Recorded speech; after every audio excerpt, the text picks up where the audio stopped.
Selama kurun waktu 2018 sampai 2020, masalah pinjaman online menjadi salah satu kasus terbanyak yang diadukan ke OJK dan institusi penegak hukum yang lain. Beberapa masalah pokok yang diadukan diantaranya adalah bunga yang sangat tinggi, praktik pengambilan, pengumpulan, dan penyebaran data pribadi secara melawan hukum, dan berbagai upaya penagihan dengan ancaman kekerasan yang kerap dilakukan oleh perusahaan penyelenggara aplikasi pinjaman online. Kekerasan tersebut beragam, mulai dari kekerasan yang bersifat fisik hingga kekerasan seksual berbasis gender secara online. Ironisnya, hal tersebut juga terjadi ketika masyarakat konsumen pengguna layanan menjadi korban terdampak COVID-19. Terus terjadinya kasus yang pada akhirnya menjadikan masyarakat sebagai korban praktik melawan hukum penyelenggara jasa pinjaman online tidak lain akibat dari kelalaian negara dalam melindungi warganya. Negara melalui OJK semestinya lekas merevisi aturan yang ada dengan memberikan batasan penetapan bunga, memperkuat pengawasan dan penerapan sanksi terhadap penyelenggara layanan, dan perlindungan terhadap hak-hak warga pengguna layanan jika tidak ada negara sebetulnya sedang menjadi pelaku pembiaran penindasan warga atas nama kepentingan ekonomi. Oleh karena itu, harus ada alternatif perlindungan terhadap masyarakat terhadap berbagai persoalan di atas.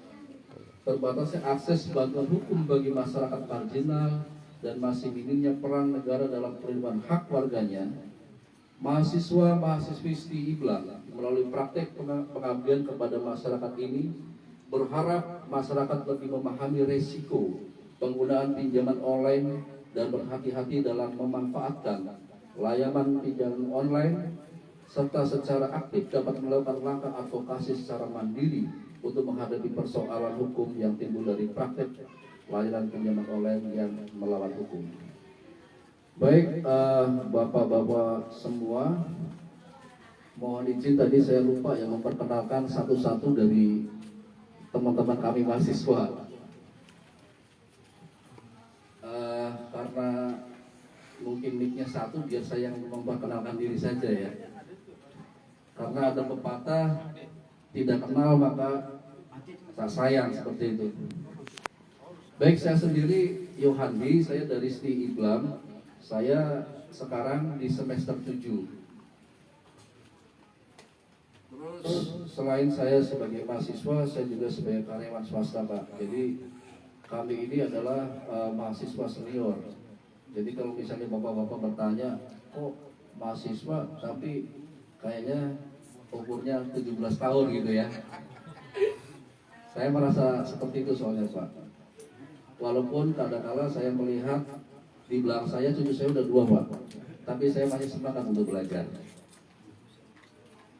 Baik, di sebelah saya ada Mbak Rahmadani. Mbak Rahmadani kalau nggak salah dari Surabaya. Dari Surabaya, dia rekan saya dalam satu kampus ya.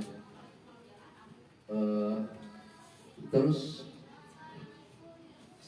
dipercepat aja ya. Jadi nggak usah itu mic ya? Apa gimana? Nggak usah diperkenalkan. Perwakilan aja. Dikenalkan. Iya. Yang sebelah saya lagi Mbak Nur Amani Burhan. Dia selain sebagai mahasiswa dia juga sarjana kedokteran. Jadi kalau bapak-bapak mau konsul masalah kesehatan, terutama kesehatan gigi, bisa langsung. Terus sebelah saya Pak Dwi Farhansa ya, Pak Dwi Farhansa.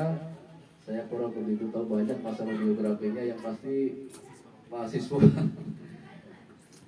Dan yang di pojok sana bagi saya sih tidak asing gitu loh. Karena walaupun dia menyandang gelar sebagai mahasiswa, tetapi pekerjaannya melebihi daripada advokat, Pak. Jadi kalau advokat biasa-biasa saja, di sini kalau dia luar biasa. Beliau adalah Pak Irwan.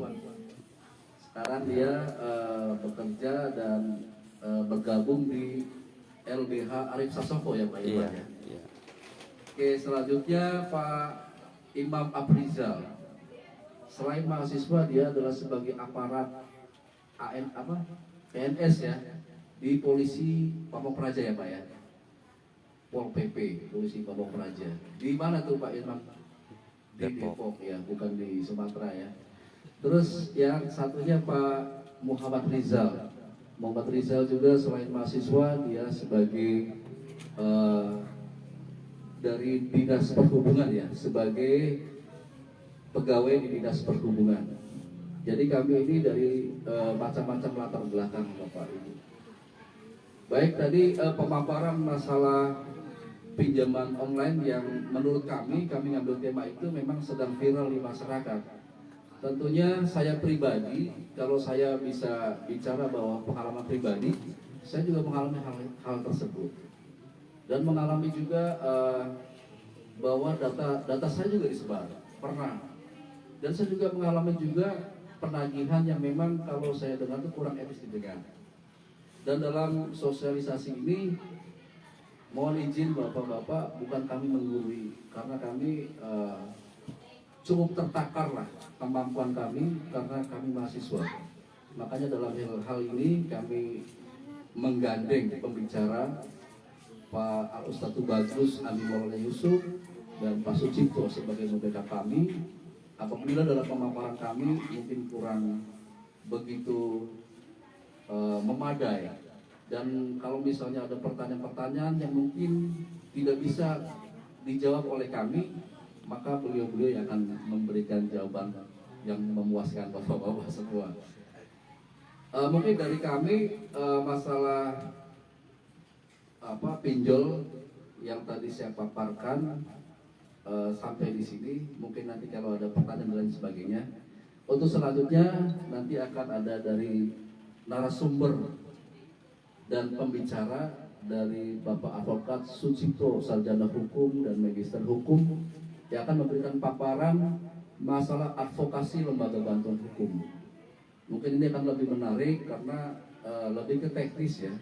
Jadi kalau misalnya kita atau bapak-bapak semua menghadapi suatu peristiwa hukum, misalnya ditangkap polisi, ya, terus kita digeledah polisi, atau bagaimana sih cara melaporkan suatu kejadian dan apa tindakan-tindakan yang harus kita lakukan di dalam hal tersebut.